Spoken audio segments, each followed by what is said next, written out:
Now please welcome Professor Christopher Edley, who will introduce our guest for this afternoon.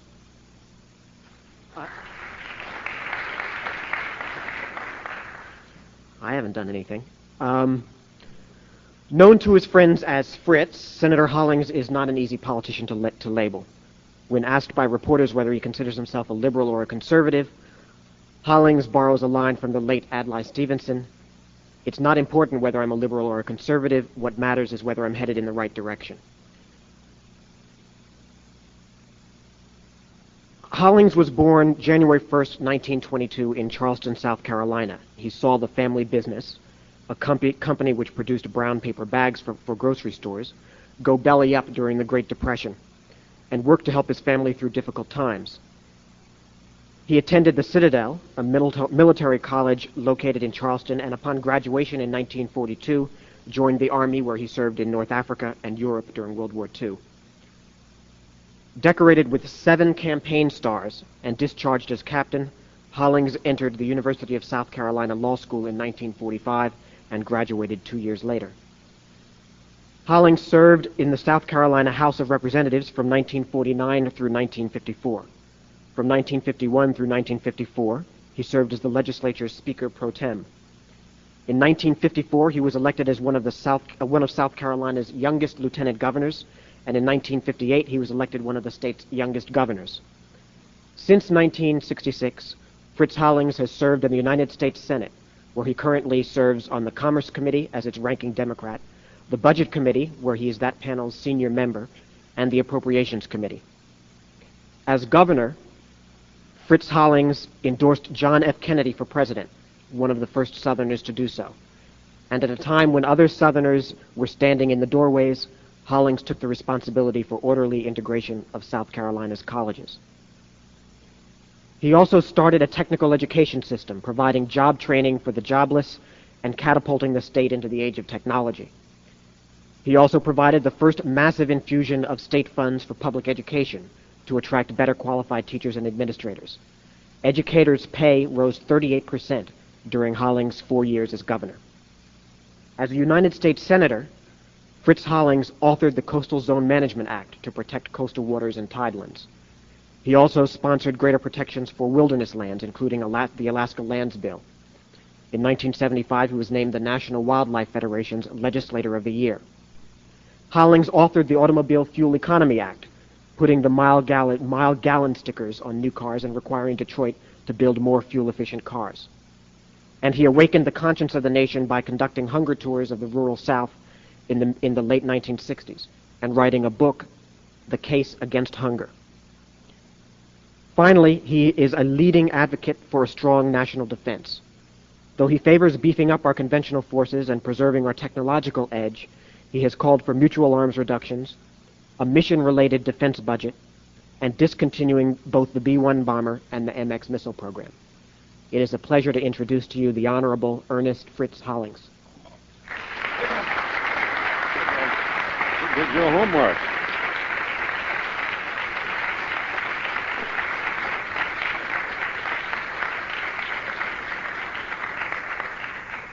I'm very grateful to Professor Edley. He's done his homework.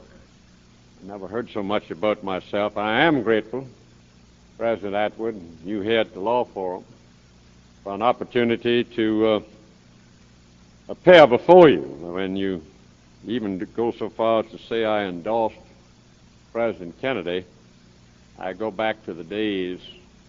Here we're going to have Julian Bond follow me. The times that have changed. Well, just a couple of weeks ago, last week really, I could enthusiastically support a holiday for Martin Luther King. I think back to those days of John F. Kennedy. Bobby and I had been 2 of the 10 men of the year in '54, so I actually had campaigned in the Chicago Convention in '56 for Jack Kennedy for vice president. And fortuitously we lost, so we could run in 1960 with aplomb, and it wasn't very easy in those days. You ought to hear the prejudices of those particular times. There was a fellow who had gone to Harvard, and it had took. I'll never forget that. Yeah, your candidate, he went to Harvard, and it took. He was wet behind the ears. His father had made his money on Scotch whiskey, and he was a Catholic. And that went on. His Catholicism, his religion, is an issue in that particular campaign. In fact, they had all rumors out that I'll never forget one conversation they had down around Jordanville, where they were talking to the old country storekeeper Beasley and said, you know, he's going to get elected and he's going to move the Pope, and the Pope's going to move right into the White House, and they're going to put holy water in the commodes. And he says, what's a commode there, Beasley? He said, I ain't no Catholic. To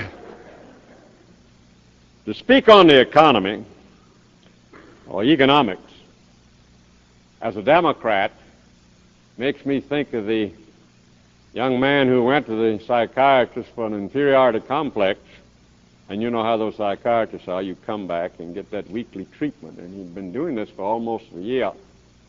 Finally, one day, the doctor had a big smile on his face, said, I've got some good news for you. He says, what is that, Doc? He says, you really are inferior. This has been the Achilles heel of us Democrats. We've lost 3 out of the last 4 elections, in that we've always had the high ground, whether it's equal rights, civil rights, health programs, feeding, education, investment in the human infrastructure, foreign policy, and what have you. But when we came around to the managing the economy, we had in 1968 the better man in Hubert Humphrey, but he frightened them on the economy and we lost. Similarly, in 1972, we had the better man on the economy, but he was going to mail everyone $1,000, and we lost. And then again in 1980, we had President Carter with 12% inflation, 20% interest rates, frightened the American people on the economy, and we elected the movie star as President of the United States. And so it is that, again, we are apparently determined to run once more the 1980 race. My good friend Vice President Mondale is approaching it in the same fashion. There's not a problem or problem group in the country or individual interest that he doesn't have a money solution for that particular problem. Don't worry, he says, I promise you this, I promise you that. And of course the American people are not stupid. They realize that with these commitments to all the individual groups, there's no chance of bringing $200 billion deficit down into the realm of the realistic. And our friend Senator Glenn is orbiting the issues faster than he can orbit the Earth. I know that he was the strongest supporter for President Carter, but now today he thinks Carterism was a disaster. He was for the tax cut for the rich in Reaganomics. Now he's against Reaganomics and against the tax cut for the rich. He was against SALT II, and then he was for SALT II. He was for Social Security being turned to a voluntary program and now opposed to that particular one. He would not retaliate if we dropped a bomb, the Soviet did, on Nevada, and now he says he would retaliate. And right on down the line to conventional readiness. He would strengthen our conventional forces, but he is opposed to the rapid deployment force. So Senator Glenn is the only centrist I know without a center, and we can't wait around and try to beat President Reagan on that particular score. And Reaganomics must be beat. There is no question that it's working, but differently than what the President himself now assumes it to be, namely a success. Let's go right down the list with respect to the aims and goals of Reaganomics and the actual result. I'll never forget we were going to have what they call the psychology of anticipation. Immediately upon the enactment of Reaganomics, there would be a burst in the economy. And immediately upon the enactment, signed into law in August of 1981. By September, we were on a decline and started the deepest depression that we've experienced since World War II. Again, that Reaganomics was supposed to engender revenues. We were going to increase our defense budget. It was some kind of economic quackery, if you remember. We were going to take the increased revenues from our decreased taxes and increase defense. And with all of these added revenues, we'd balance the budget by 1984. We're running now $200 billion deficits and $200 billion deficits in the foreseeable future. Certain it was that business, there was no question that President Reagan was a friend of the economy, friend of business, and we'd have increased business investment. We've had now the one singular 2-year cycle of negative business investment for the past 2 years. The fact is, the Department of Commerce estimates a minus 3.1% for this year, and if you look at new plant and facilities, where they were really supposed to steam up America's competitive edge, increase its productivity, it's a minus 9.2%. Reaganomics would certainly encourage savings. Savings are again at a all-time low of 4% since World War II. And again, Reaganomics was to have a decrease in the cost of money. The real interest rates would fall. I think I just said we had 12% inflation and 20% interest rates under President Carter when he left office, or a real cost of money of 8%. Now we have an inflation rate of 3.4% and the cost of money at 13.5%. So it's about a 10%, 10.1% cost in interest. So that's also increased. And finally, we would have, with this increase in productivity and competitiveness within America itself, and a decrease in the deficit and the balance of trade. We were supposed to increase our trade level. We now, some estimate as much as $100 billion. I would accept the figure of a $70 billion deficit in the balance of trade. The fact is that Business Week says we've lost, as a result of the drop in exports, some 1.5 million jobs. So you can see that aside from us in the political field who come in and tell you about Main Street bankruptcies and the various other things that would occur, that more than anything else, Reaganomics is working, but still working to the adversity of the American economy. In trying to lay out an industrial policy, perhaps it's well to state what it's not, in my opinion, or should not be. And that is in contradistinction to the many that have been presented, because we go through all of these particular litanies in Washington. We learn reindustrialization. I remember back in 1978, in fact, for small business, I'm confident some would ask, well, what are we going to do for small business? You think it up and we'll do it. We had Gaylord Nelson, the senator from Wisconsin, one of my best friends. And Gaylord was the chairman of the Small Business Administration Committee in the United States Senate, and we were going to re-elect Gaylord. We thought with the reindustrialization, where we'd reduce the capital gains from 48 to 28%, to reindustrialize America, that would take care of big business. And what about the small businessman? So we put in 14 different things to take care of small business and reindustrialize America.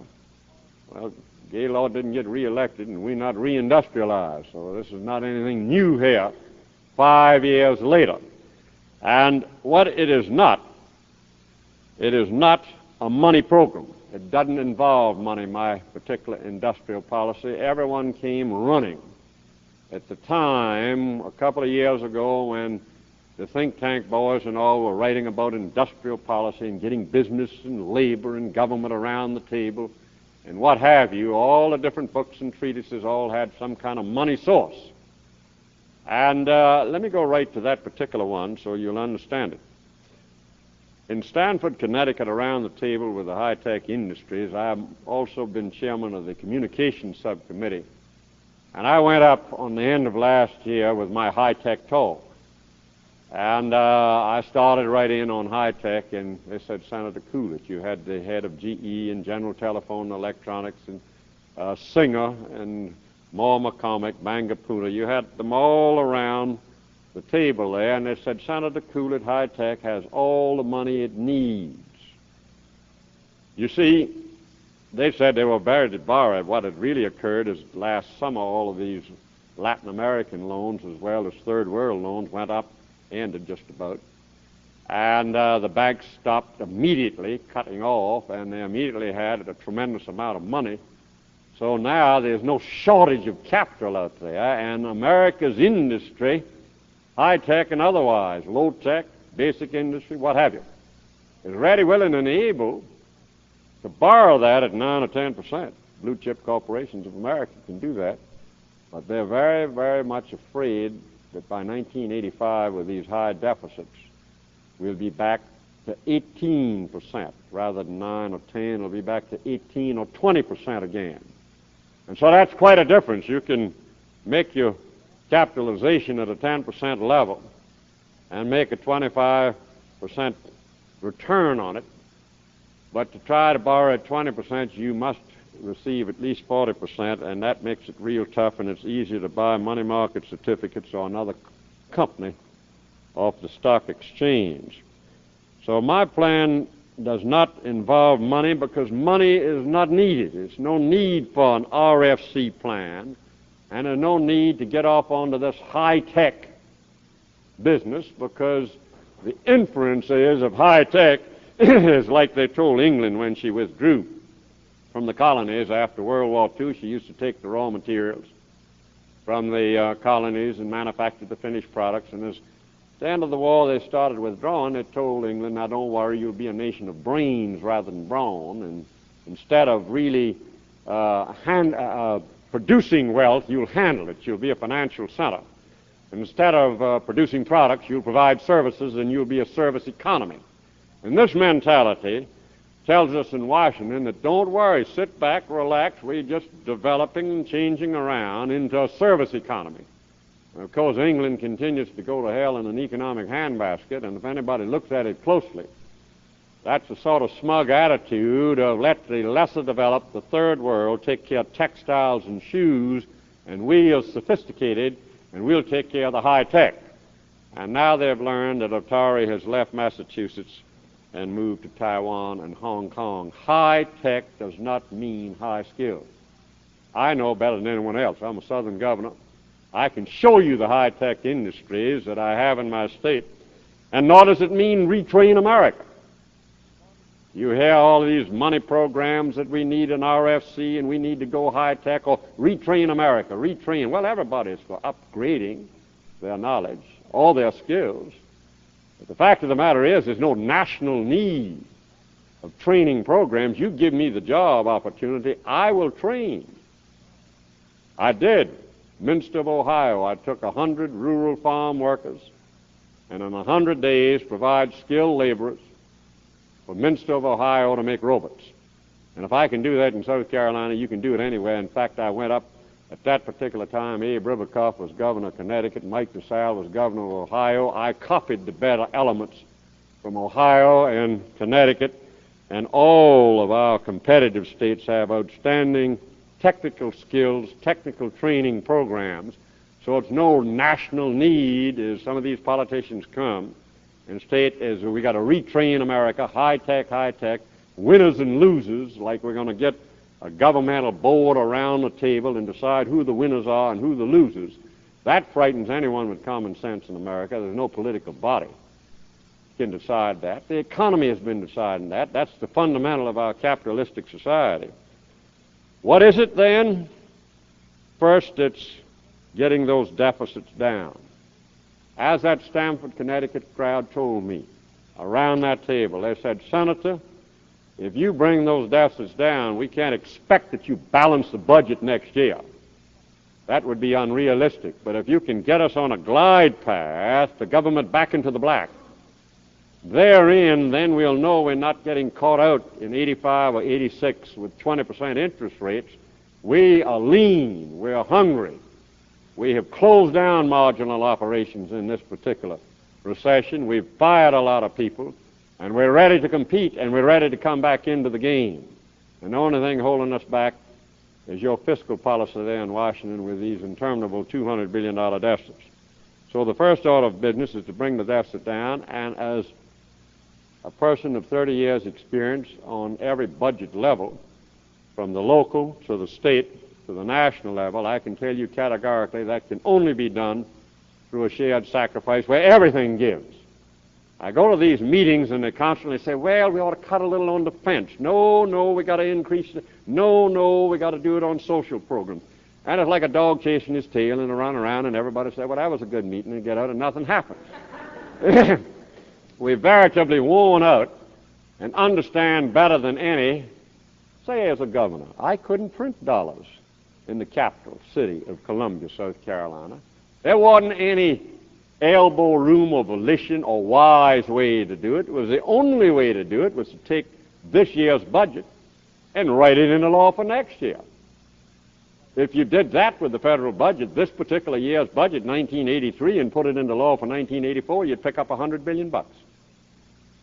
You'd save, and what I think in a freeze program we'd have to reinstate the July 10% tax cut of $33 billion. You'd save another $30 billion. On defense, that's $63 billion right there. I could go right down if you want to break it down. But there's no question. But what we really need then is a freeze of spending increases across the board. Social programs, entitlement programs, defense spending, and tax spending. All of them. Now, if President Reagan were to come on at 8 o'clock tonight on national TV and say, look, the ox is in the ditch. We're in trouble. I like my Reaganomics program. We see good signs of it's working, but I've met with the world leaders, and the free world economies are now worried that the turnaround is not going to be complete. And the only way we can assure that is to make certain that we hold back on these deficits. And we're going to do just like you do in City Hall or in the state capital America. We're not going to cut the programs. We're not going to increase the programs. We'll just hold them levelly funded right across the board and set that particular pace, and then a 3% real growth for national defense and for the social programs and even entitlements for the next 3 years thereafter will really pick you up $700 billion over that 4-year period, and by 1988 you'd be right at that level almost of a balanced budget. Now, this is a shared sacrifice, and this is plank one in any industrial policy, is to get the government deficits out of the way so the economy can operate. You know, we beat each other up around the nation's capital, constantly putting in jobs bills. We did that all through the 70s. We tried to spend us into prosperity. Of course, the Republicans now try to tax cut us into prosperity. But I can remember us Democrats, we had counter-cyclical public works, CETA. If you had any kind of things that had jobs, we bought it. We put money to it, and we bought every kind of job you could think of and ran up the most awful deficits you've ever seen and ran ourselves all out of office by 1980 with that inflationary approach. And so it is that you look at every one of these $4 to $5 billion jobs bill. That picks up a couple of 100,000 jobs at best, and they're only temporary. If you really want to put the 3 million Americans back to work that lost their jobs as a result of Reaganomics, bring those deficits down, start them on a glide path, back of government into the black, and we can immediately, that's the best jobs bill, that's the best industrial policy, that's the way to put America back to work. Secondly, in an industrial policy, you would learn, as I did, as a governor trying to attract industry to the Southland. And every chairman of the board, a president in that executive office in New York would look at me and say, look, Governor, we're gladly coming down to that particular town, but we really are not going to do that unless we can get it there, up, built, operative, and in the black. And we cannot get this new facility operative and into the black unless we bring along top-flight supervisory personnel. And the top-flight supervisory personnel are not going to follow us down to Podunk, South Carolina, unless you have a good, strong public educational program. They want the best of education, an opportunity for their particular children, and we need to build on the skills, and that's the great weakness that you have in the South, is education. So I learned 20-some years ago that we were not going to increase the economic level of any unless we increase the educational level of all. And so you'll find Terry Sanford of North Carolina, myself, Dale Bumpers, Reuben Askew, all the other governors who've come along and really have industrial developmental programs putting that number one emphasis on education itself. But let's look at the other side of the ledger. If you have any doubts about the efficacy of rebuilding America's education, you know, it was Savant Shriver who wrote back in the 50s in the American Challenge that the great difference and reason for success of America was its universal public education system. Japan, our competitor, knew that, studied it, and looked at it. You'll go to the classes in economics, and they'll lecture you about the natural resources in each country, whether you have iron resources or water resources or energy resources. Each country is supposed to manufacture and compete on the basis of its natural resources. That's its comparative advantage, they call that in Economics 101. The truth of it is that it's right up here. It's for brain power. Japan doesn't have any of those natural resources, but they went after a very, very strong public education program. And so it was last year that the New York Stock Exchange had completed its year-long study of Japan, trying to answer the one question, why the high productivity in Japan? And the answer was elementary and secondary education. It's issued last November, a year ago. I'm listening now to the Carnegie, the Commission on Excellence, the Governor Hunt Commission. Every commission is coming around. We'll have 20-some reports this year, 1983, on education in America. The best one I've seen. And I'll read them all as they come along. And they're all good. They all have very valid recommendations and what have you, but the best of all is the New York Stock Exchange on productivity in Japan. And what we really need to be doing is professionalize teaching. Teaching is not a profession in America. I know all the other things about the discipline and longer hours and longer school year and more for math and science and more for English and this and better discipline, like I said, more money, merit pay for teachers. But the fact is that all of these particular reports have a single thread, the need for a better teacher, and a single flaw, the failure to provide for one. And you're talking in macroeconomic terms of about $14 billion. And therein is a hang-up because people don't want to approach the problem as a national problem and in a realistic fashion. But teachers are just hired hands. They don't have any of the rights. They don't have any of the privileges. They don't have any of the responsibilities. They don't select their clients, their hours, the curriculum. They don't have anything to do with the pay, certainly nothing to do with the standards of their particular profession. And this has come about through 100 years of women not being liberated. Now, this classroom teacher, the women now, prior to that time, for 9 months, that's all, the only job those with women with talent could obtain. But there's no question now that for the past 10 years, women have been liberated. The economics now are forcing them out of the classroom. You look at, I just was talking in Texas, the classroom teacher of 10 years receives less than the beginning guard at the penitentiary. The District of Columbia, the clerk in the liquor store gets paid more than the teacher. I can give you example upon example upon example. But they're grossly underpaid. And the issue is not merit pay, but base pay. But before you can really put that money to it, you must set some standards of professional levels. And what we need is a teacher commission in each of the several states to set the standards, and once found professionally competent, we should be supplementing that pay at least $5,000 generally, and within the inner cities of America, at least $10,000. Now, therein is a good industrial policy for America.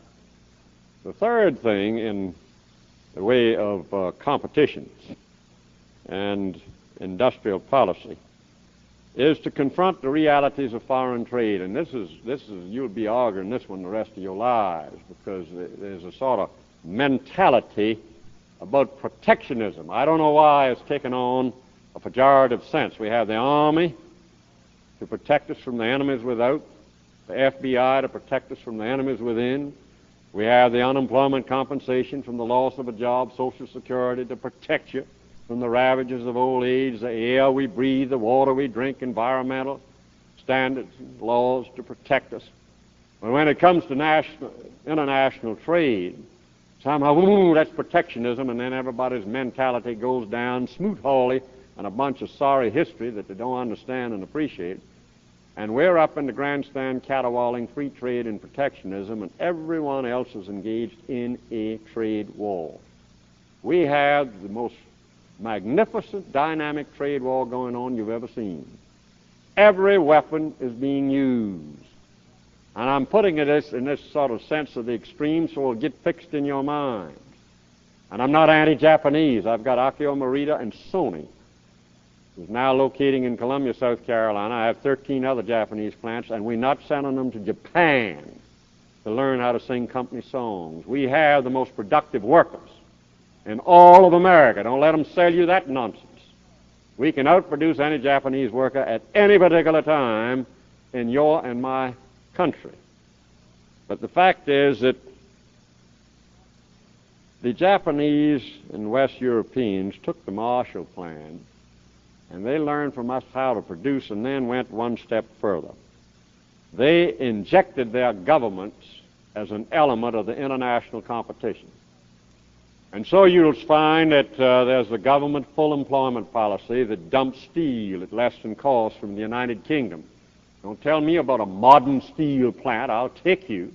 The one built by Willie Koch and the German steel entities in Georgetown, South Carolina, right down the road from my hometown, but they're dumping on my hometown docks as a matter of full employment in the United Kingdom steel at less than cost. So U.S. Steel says, look, we're not pro bono publico. We'll just... we like to make steel. We've been making it for 138 years, but we'll just buy Marathon oil. Then there's government procurement policies that you're all familiar with. You don't fly on a plane in France unless it's made in France. You have government subsidies. When I walk into the Ford Motor Company in Detroit, I look and see the robot being Japanese make. I'm saying, I know Giddings and Lewis, Cincinnati Millicron, and the others make a better robot, and I found out, well, it's Japanese because the Japanese subsidize it. And I see the licensing practices, government inspection practices. You can go right on down, government monetary policy, government fiscal policy. It's not private free enterprise in the international or global economy. It is government-to-government enterprise. And we need our government in a measured way to just not pass a whole bunch of new laws, but enforce what we have. I could go into the customs practices, Section 808. We can go into the trigger price mechanism. We can go into the Zenith case, where they went all the way through, won the case to the United States Supreme Court, and the government came from behind and settled it 10 cents on a dollar. So at the present time, each one of these administrations with the State Department, tail wagging the dog of the executive branch, coming in and more or less saying free trade protectionism. We're non-competitors, non-participants in this dynamic of a global economy. And what we need is our government to come in and intervene, if you please, to stop the intervention of the Japanese into our domestic market. If we can't do that, then we don't have a government. It's as simple as that. We need, like Franklin Roosevelt in the Depression days, in order to keep the banks open, he closed the doors. In order to save the farms, he plowed under the crops. In order to remove a barrier, we might have to raise a barrier and then remove them both. But it is reciprocal free trade, Cordell Hull said, and we haven't been reciprocating. We need to certainly go forward with our export trading company. We need to move forward with our what we call World Information in trade service, WITS program that we instituted in the Department of Commerce. We need to bolster exports. There's no question about that. There are many ways that we can do it. But fourthly, we really need to institute a National Science Foundation in a way for business. Of course, they've cut the National Science Foundation $1 billion. We're trying to reinstate that Reagan cut.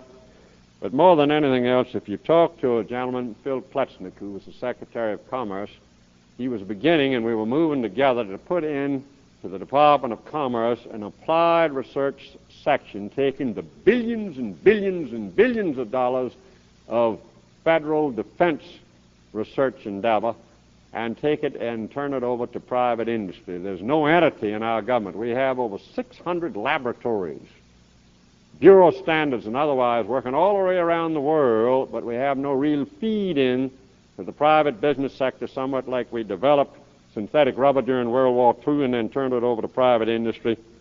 We have more research backed up in the pipeline and you and I as taxpayers have paid for, just sitting there.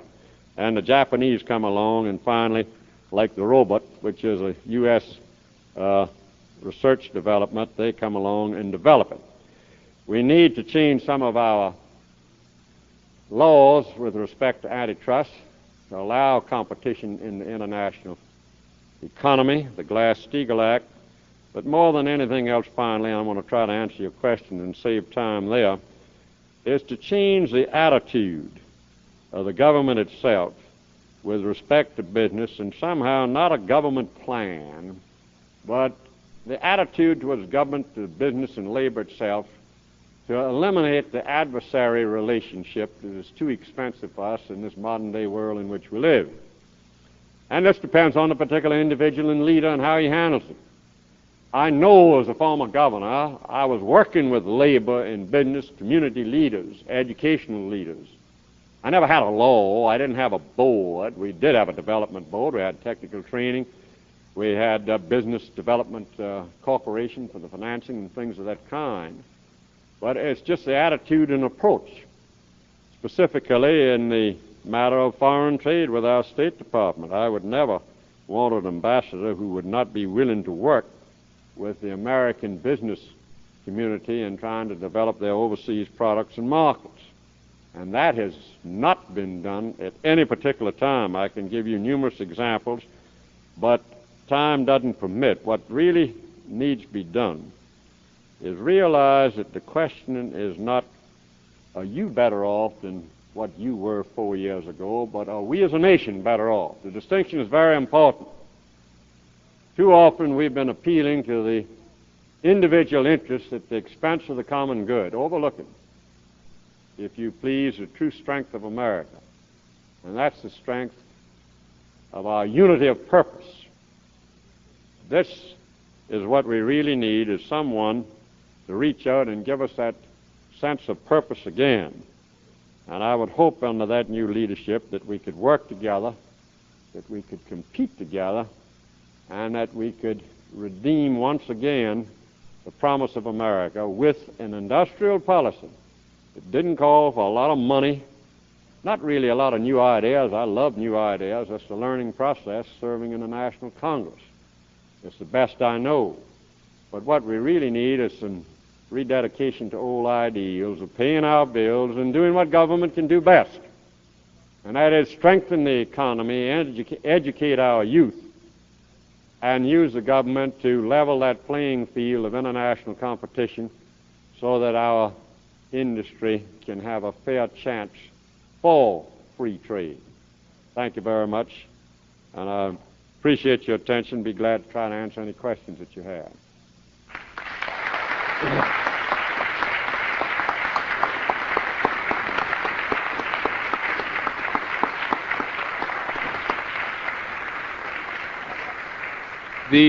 The way we'll run the question and answer period, we have 2 microphones here, and if you could assemble behind them, we'll just alternate.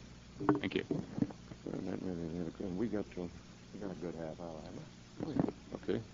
I'd just like to point out that your comments on education are misleading, because while Japan does in fact graduate twice as many engineers as we do, we graduate 100 times more lawyers than Japan does. The trouble is that lawyers don't really contribute to industrial production, And spending money on an education system, as in fact the National Defense Act of 1958 did, doesn't help the industry unless the money doesn't go into law but goes into industry. But what I really wanted to comment on, I don't know if you ever see the consolidated financial statements of the United States government. This, I just got today the latest issue, and you seem preoccupied with the $200 billion deficit, but in fact you must be aware that we have a $10 trillion unfunded liability in this country, which shows up in this kind of a financial statement. And this accumulated position of the United States government has been getting worse at the rate of about $1 trillion a year until this year. And under Reagan, for the first time, the accumulated deficit has been reduced by $800 billion. I wonder if you don't feel that this accumulated negative position of $10 trillion isn't a far bigger problem than the $200 billion fiscal deficit. And if you don't feel it's bad, what is going to happen to that? Who's going to pay for that $10 trillion eventually? You and me, eventually. The answer to that is not the people who leave the country.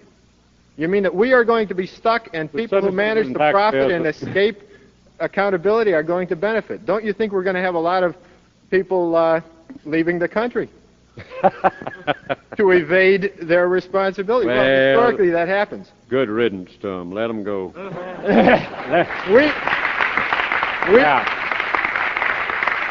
We will end up paying them. Most respectfully, number one, I didn't mislead. I accurately reported the New York Stock Exchange study, and I believe that study. And if you look at it, it's quite a comprehensive report.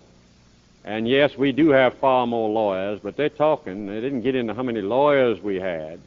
They got into the productivity, and the general level and educational nature of our society is dependent upon its competitiveness, let's say, in the next generation. By the year 2000, will those leaders then coming on be as well prepared as the leaders of the other several nations? We always, as a result of universal public education, were ahead of France, Germany, Japan, and all the rest. And I think we've fallen dangerously behind. Now, jumping right to that particular report about the unfunded liability, I can tell you categorically, I have been, like I say, in government finance, and I sat on the back row of a Ways and Means Committee in the state legislature in 1948 and 49. I've worked with the Federation of Tax Administrators. I've written the sales tax law. I can say that publicly now. They shot the fellow that did it for Florida. And I have worked all the way up, not only through the Appropriations Committee, but with the budget process, and been chairman of the Budget Committee. I know about that report. That is not the first time I've ever heard of that every report. Year. But I can tell you this here and now, it must be put out by the CIA, because you're the first fellow in 30-some years has ever mentioned that to me. It's put out by the Bureau of Government Financial Operations, Department of the Treasury. I know that. I'm not doubting the accuracy. You asked me whether that had an effect. I'm saying none whatsoever. I hadn't heard of it in 30-some years of public service. And I have visited, you can go to all the financial centers in different groups. I've met with Alan Greenspan, Walter Heller, Otto Eckstein, Larry Klein of Walton. We can go right on down, Paul McCracken, and all the rest. You have an item there that no one's worried about right now. We don't have time to worry about that. We've got to worry first about the $200 billion deficits. Maybe that's the problem. Nobody's worried about this. Maybe productivity is so bad. Good. Then you open their eyes on that one. Thank you. Let me just reiterate that the question should be short and brief. And also, the senator is here to answer questions, not to be lectured to. Thank you. Senator, this doesn't relate directly to your talk, perhaps, but it does relate to the economies of poorer people. When you were senator, I think, or just before you became senator, you said that when you were governor, you swept the problem of hunger under the rug in South Carolina and did not address that. My question, I guess, is twofold. Number one, why couldn't you address it more fully as governor, and why didn't you? And number two, if you want to freeze the budget, including social services, how would that help attack the problem of hunger in this country? It seems to me it would hinder it somewhat if you froze the budget. No, let's take, the first one, you're dead right, and I wrote that in the book, that we swept it as a young, competitive, eager governor in the South. Luther Hodges of North Carolina, and I had been lieutenant governors. Luther Hodges is governor. Umstead died. Mine did too, but he wouldn't lay down. And Luther got in there 2 years.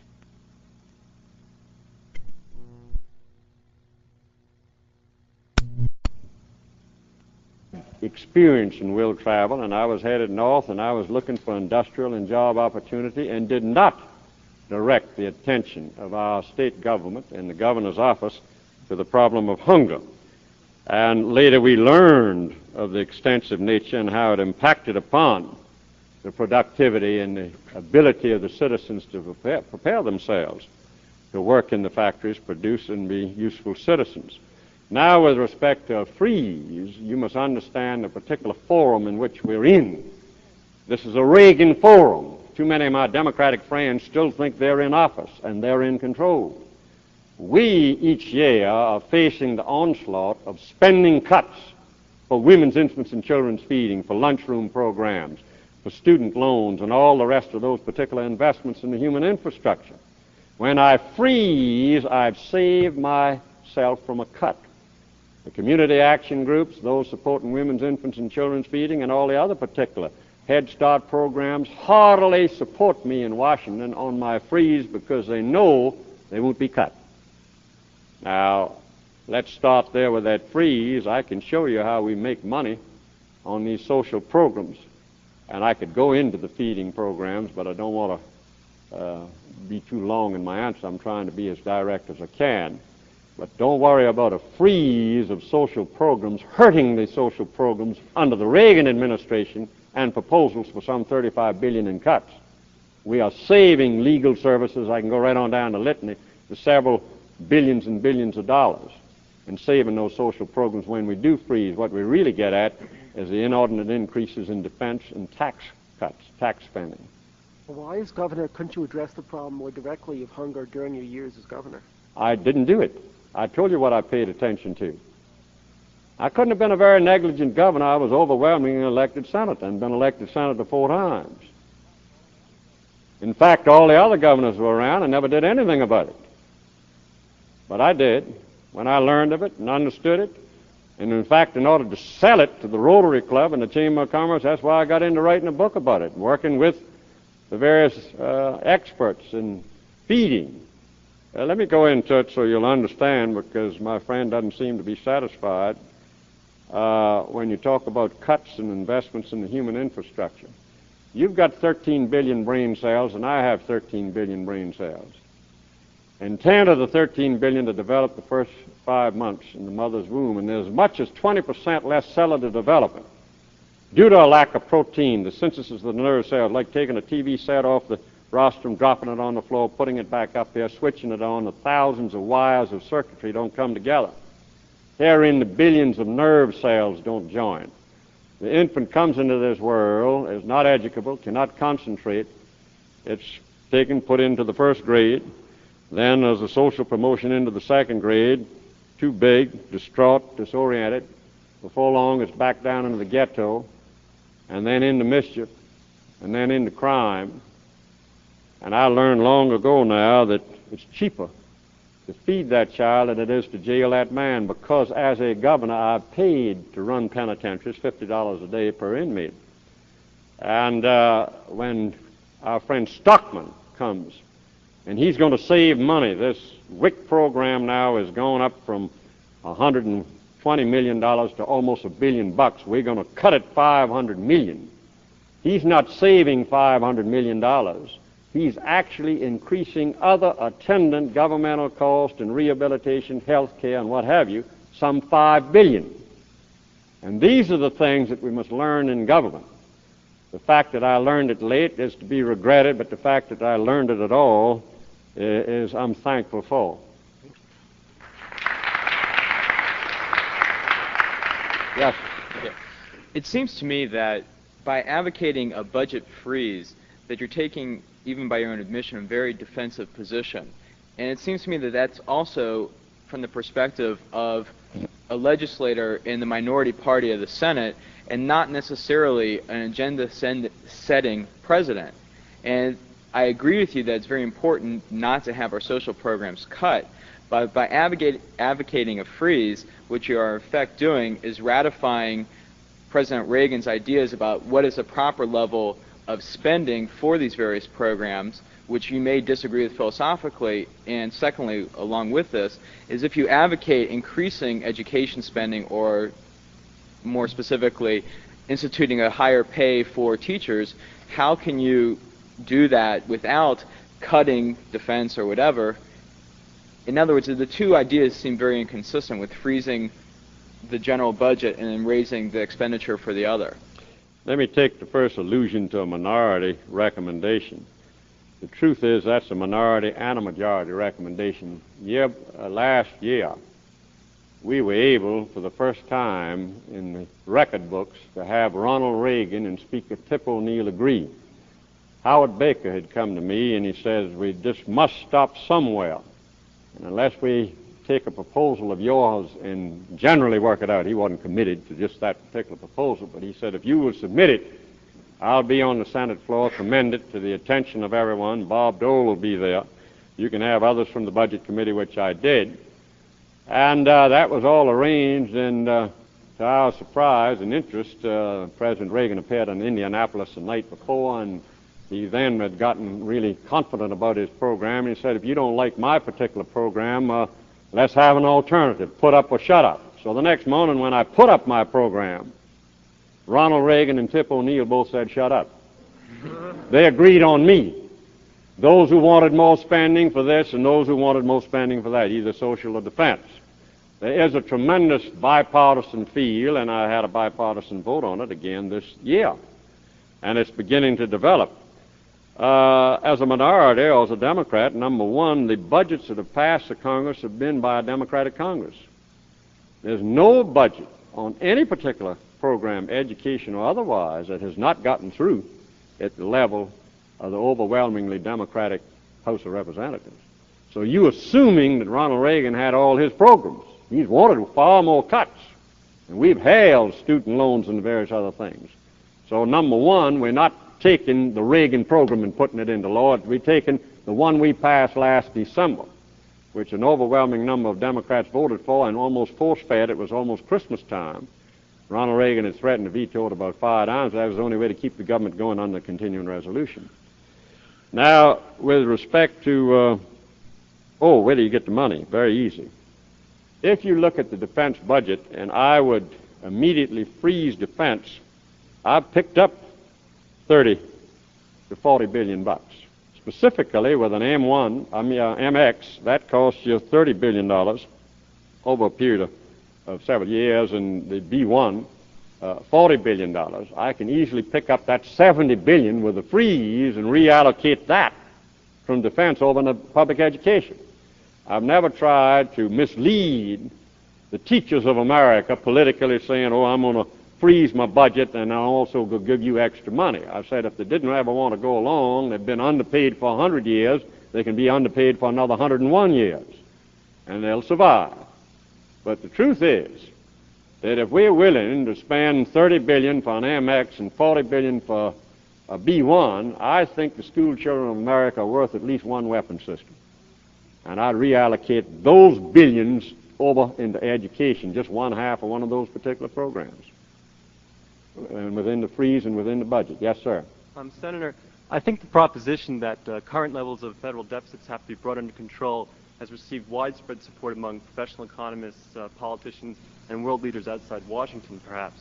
But do you support a constitutional amendment to require a federally balanced budget? I've stated right candidly that I'd vote for it just to stop the argument, but state in the same breath that it wouldn't solve the problem. I come from a state that had within its Constitution of 1895, Article 10, Section 2, thou budget shall be balanced, all expenditures being within the expected revenues. Until I came to office, that was observed more in the breach. It didn't control any budget. A constitutional provision is much like a speedometer on the economic engine. It can tell you when you're speeding, but it's not a governor in and of itself. It won't control you from speeding. And so rather than get into the litany about the constitutional amendment, who are you going to lock up? Put it into the Constitution. President Reagan and the Congress, both very sincere, both very intent, very genuine. President Reagan could estimate next year 8.5% unemployment. We could estimate 9.5% unemployment. We could both be right or wrong, but there's a $25 billion difference there. With respect to 1% of the growth, he could estimate a 5% growth. We could estimate a 4% growth. There's another $25 billion there. That's $50 billion difference. So who's going to be really chastised, locked up, or how is the provision going to be enforced? And people should not be misled. The way to really bring about fiscal responsibility and strong economy is within the congressional branch, the legislative branch of government or the congressional branch, and that cannot be done, we have found, leaders on both sides of the aisle, unless the president takes that position, unless he sets that discipline. He comes this year, and he starts off the exact opposite. He says, don't listen to this talk about deficits. My spending in defense is not causing any deficits. I want my $40 billion more. Don't listen to this thing about tax cuts. I want my $33 billion tax cut. So the average senator looks at me and he said, Fritz, I'm willing to go along, but the president, he's already said he's going to veto anything that affects his tax cut or his defense spending, and I don't want to be postured as anti-tax cut or postured as anti-defense. And incidentally, since he's gotten his $70 billion, I just want just $500 million more on student loans. So there, 535 of us running around for our particular programs because the president's already copied off the major amount. So there is no discipline. That's what really occurs. Yes, sir.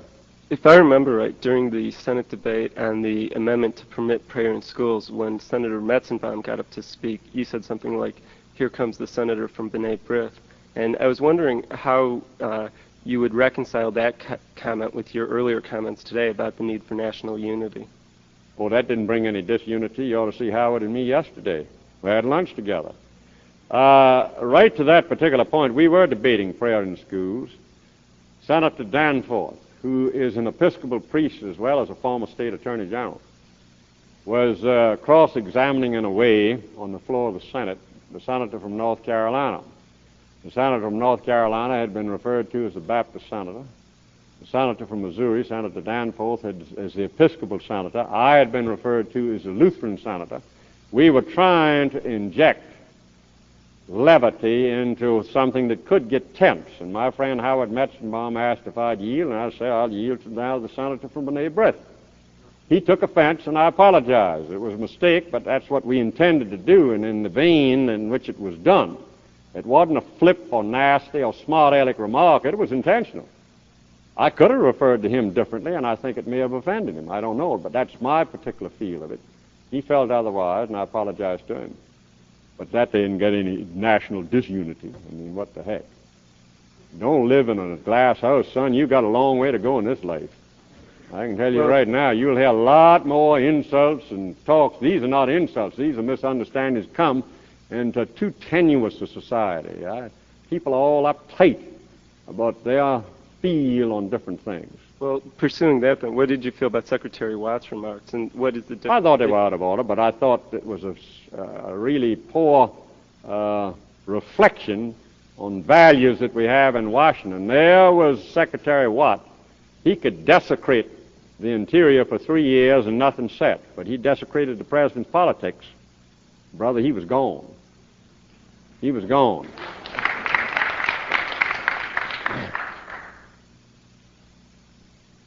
Yes, ma'am. Something just a little bit more general. You spoke about the change of the attitude of our government toward business, that it now has an adversary role as distinct from the way Japan conducts its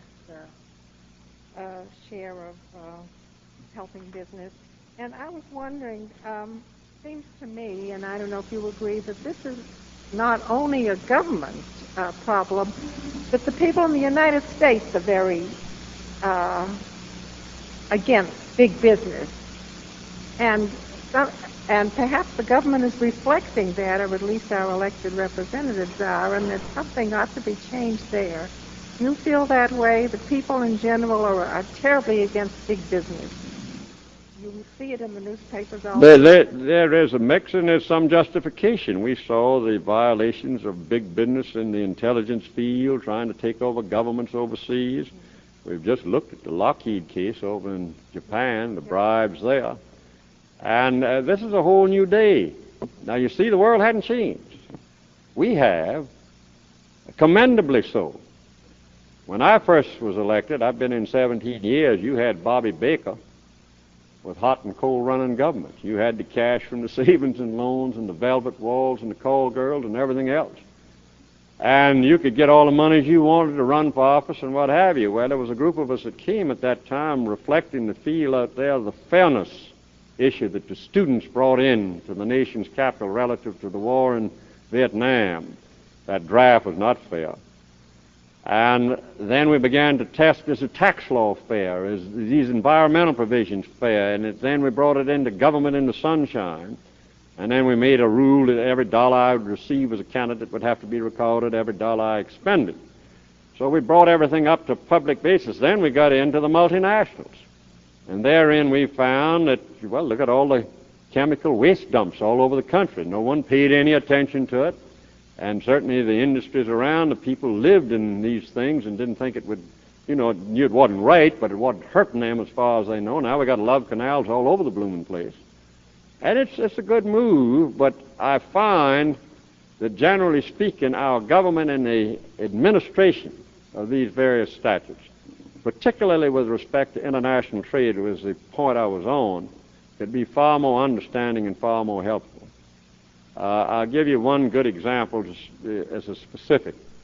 Ted Brophy, General Telephone and Electronics, went into competition, and this is some years back, into Korea on a communications contract, contacted the ambassador and said that we're going to be in competition here with the French. And he went back a month later, and of course the French, they had 17 in the team. They were working out of the embassy there. They were not only giving the parties, but really, furnishing all the information on the contract and what have you. He went to our ambassador and said, what gives? We've been asking for help. We keep calling. We don't get an answer to our calls or anything else. He said, I mentioned it to my counterpart. He said, well, in addition to mentioning it, we needed, he said that would be beyond the pale of diplomacy. Now, in contrast, Senator John Carl West, as you were governor and he was ambassador to Saudi Arabia, he went in under the Carter administration as the ambassador to Saudi Arabia, and the first night he got together the embassy staff, consulate group, and he said, we are here at the volition of the American taxpayers, and we will assume that every business that comes over here is honest and competent, and until we find otherwise, we want to really turn over these facilities and help them, because there's nothing out here, and we want to help them in every way we can. He was reported by the consular to Cy Vance, who was Secretary of State. They investigated him for 10 months. They finally wrote him a letter and said it was all right. But he hung in there. The staff and he as an ambassador did an outstanding job. They got literally billions and billions of dollars in contracts for American business, which was American jobs, which is what we're talking about, the economy. And not only that, he won the respect of the host country. Therein is the competitive atmosphere and environment in which we engage today. But America thinks it's one grand superpower. We got the embargo mentality. We can embargo green. We can embargo pipelines. We're not living in the real world. You can't embargo anything and be effective in this dynamic. And I think our government's attitude should change.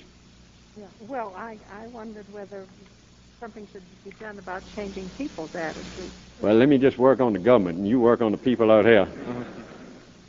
We both have a job. Yes, sir. Senator, your topics today, your speech today dealt with the economy. But this morning, an article of yours was published in the Boston papers dealing with a position you took on Lebanon. Right. In favor of pulling the troops out. And you said that the only thing that we're going to lose by pulling the troops out is a loss of face. And I'm wondering, isn't there something more that will be lost if the American troops are pulled out? Not necessarily a loss of face. I'll have to look at that article. The fact is that I stated long ago, and this was last year when they went in, and during the debates, that if they were put there to fight, there were too few. And if they were put there to die, there were far too many. And there's no question but what we have missed or improperly described Lebanon. I noted George Will in an article this morning about Maggie Thatcher, and she was talking about they know both sides. There's 7 sides at least in Lebanon. There are 12 Christian sects, there are 4 Muslim sects. The PLO is split 3 ways in 50,000 Syrian troops, 30,000 Israeli troops. And to put 1,200 or 1,600 Marines at the end of a runway, exposed as they are, and tell them to keep peace. They're not keeping any peace. They're not allowed to fight. You can't commit fighting men and say they're not going to fight. That's why I suggested, why don't you put 1,600 State Department striped pant bits out there? Let them. I'm sure they wouldn't fight. And I think we'd get a quicker solution. But you've got America's best in uniform, and you put them there, and you don't let them go forward. And they like to use these catch phrases, cut and run. And last night on Crossfire, they started into that litany, and you had Pat Buchanan and Tom Braden and Senator Walden and myself. And I said, now, we all 4 have agreed we're going to cut. We're not going in. We're not going to do anything. In fact, the poor guard, when the pickup truck raced past him, he didn't have a clip in his rifle, wasn't allowed to. These have been political decisions and restrictions. And here it is. We all agree they should cut. They believe they should cut and squat. I happen to believe you should cut and run. Now, that's a crude way to put it. I don't believe in running. I said, in a judicious fashion, with your counterparts in the multinational force, work out a terminal date, say by December the 1st or January the 1st of next year. But you cannot, and I do not advocate embellishing or enlarging upon the Marine complement there. And then you're going to get into some real trouble, unless you really want to go to war and take the country. And I don't think that's our policy. Bottom line, we do not have a mission. Right up to less than 24 hours ago, I was met with your Secretary of State and my Secretary of State, George Shultz. When my turn came, I said, Mr. Secretary, will you please, and I'm not being facetious, just say, this is the mission of that particular Marine detachment in Lebanon. He could not answer the question. The best he could come up after mumbling all around was the word presence. I mean, we have had Lebanon in civil war, and it's increasing in civil war nature. But we've had Lebanon in this particular posture for the last 10 years. We've had 58 ceasefires in the last 10 years. We don't need American troops for ceasefires and discord and trouble between the Druze and the Christians and those things of that kind. They will ensue. 1,200 Marines are not going to do anything about it. And the so-called have presence is a fundamental error of the Reagan foreign policy. They have no sense of mission. They cannot this minute tell you the mission.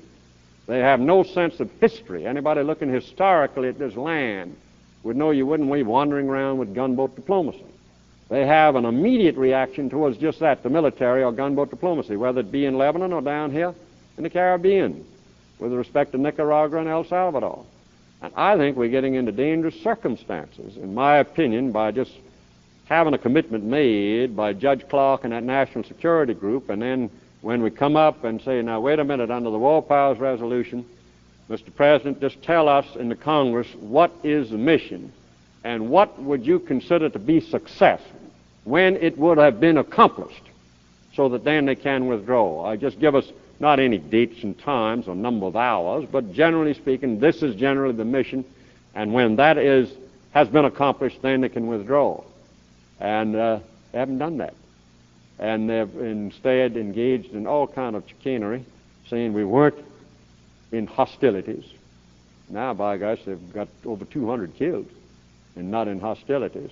They were peacekeeping, and that's nonsense. There's no peacekeeping. They're in a war. It's not terrorism. Get that out of your mind. They're constantly reporting that. Whoever blew up that barracks is a frontline soldier and a war hero. Now, I don't know of what country. But that just wasn't a dissident group that met down in the coffee shop that decided to throw a Molotov cocktail into the barracks window.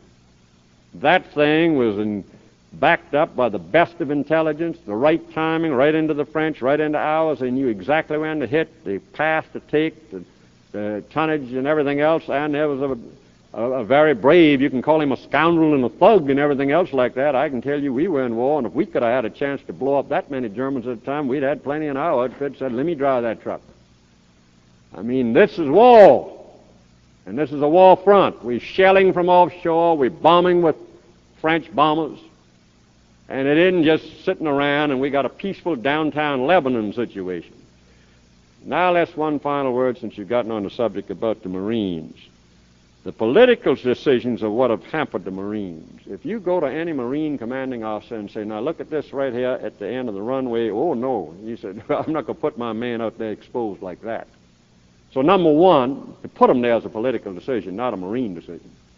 Number two, to put that many, only 1,300, now they got it up to 1,600. They will tell you, any Marine commander, that in order to have a periphery to make it secure, I need 4,500 or a regiment. And they've told me that. And long before this occurred. So they didn't want to have too big a presence. You see, these are the political restrictions, almost like trying to get the hostages out of Iran. You get a military decision and the politics comes in on top of it. These are White House decisions. Put them at the end of the runway, then have a smaller amount than what's really needed, and then the mode, the level of security is also a political decision. Because we don't want to look too hostile. Don't let them have clips. Don't let them shoot at anybody. Don't let them do this. It's peace. We're peacekeeping. In order to fulfill the President's view of it on national TV, these are political restrictions that the President of the United States is responsible for. And I think he evaded and avoided the War Powers Resolution. He didn't want this Congress. He said, this resolution, this paper means nothing. This doesn't restrict me. I don't need it. I'll sign it if they want to go along with what I'm doing. I'm putting my name here, but I don't. You'll find his attitude change. With 200 killed, he'll want us. He'll want us now. And I hope we can work together in some sensible way to get them out of there, because they really don't. It's mission impossible. I don't believe in going up to the 4,500 men. I don't believe in putting them at the end of the runway. They're still going to be subjected to some kind of sniper fire and everything. You're in a downtown area with buildings and everything else. I remember when they jumped on the Israelis. Don't you remember when they were shelling a particular area and they said they were ruining the town? That was the only way to get security. It's war. It's not playing games. It's unfortunate. But we never were needed there before. We have vital interest in Lebanon.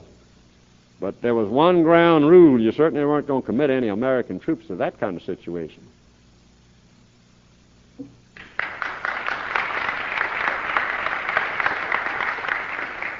We got room. One more, yes, sir. One last question. To yes. get back to your earlier comments on the economy, I understood those comments as saying that you want to freeze the level of federal spending and reduce the deficit, or eliminate the deficit, which right now is at substantially greater than what economists would call a full employment deficit. I was wondering how you're planning on doing that.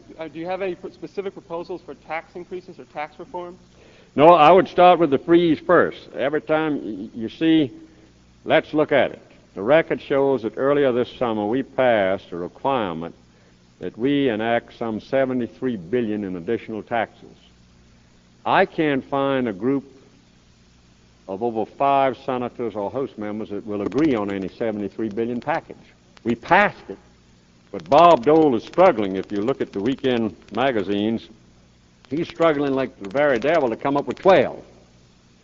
And I've been into these tax arguments before, and it sounds good, and this old adage of Russell Long, don't tax you, don't tax me, tax the fellow behind the tree. You know what I mean? And no, you're not going to get new taxes. I'm trying to do just like Governor Cuomo in New York. He froze his budget. Somebody said it was a partisan thing. Democratic governors have had to freeze spending and let employees go, because they can't print money. They're trying to maintain the credit of the state of New York so they can carry on and do their borrowing and run the government. Governor Blanchard, Michigan, has frozen his budget and let some people go. This is a Democratic approach. Harry Truman balanced the budget 4 times. Lyndon Baines Johnson balanced the budget in 68, 69, the last time it was done. So this isn't a partisan thing. We were always able to be elected to office because we were responsible on the economy. For the past 10 years now, we've taken on the image of perception of tax and spend and spend. I resent it. I know that I come from a wing of the Democratic Party that's been willing to pay the bills and still provide very strongly for social services. And I know that budget, and you can go into any phase of it, and I can tell you I can get way more money. A minute ago I was telling I was going to get it out of defense. We passed for farmers. Without passing, an executive order from the president last year said that we're going to adopt a PIC, payment in kind program, which in essence says sit on your duff and do nothing and send us what you say in your mind instead of planting, you're going to set aside. And with those set-asides will not be planted, that there would be the equivalent of X thousands or million bushels of wheat or whatever. And we will send you those bushels of wheat or allocate them in our green elevator. So that there is a nice, fine $15 billion program. Farmers can get $15 billion, and there's no fiscal irresponsibility to it. We have a national defense problem, and we're right now appropriating $241 billion, and it's going next year over $300. We have a national education problem. We're only appropriating 15, and I want to increase that to 29. That's all we're saying. Thank you very much. I'm afraid we're out of time right now, but I thank you all for coming.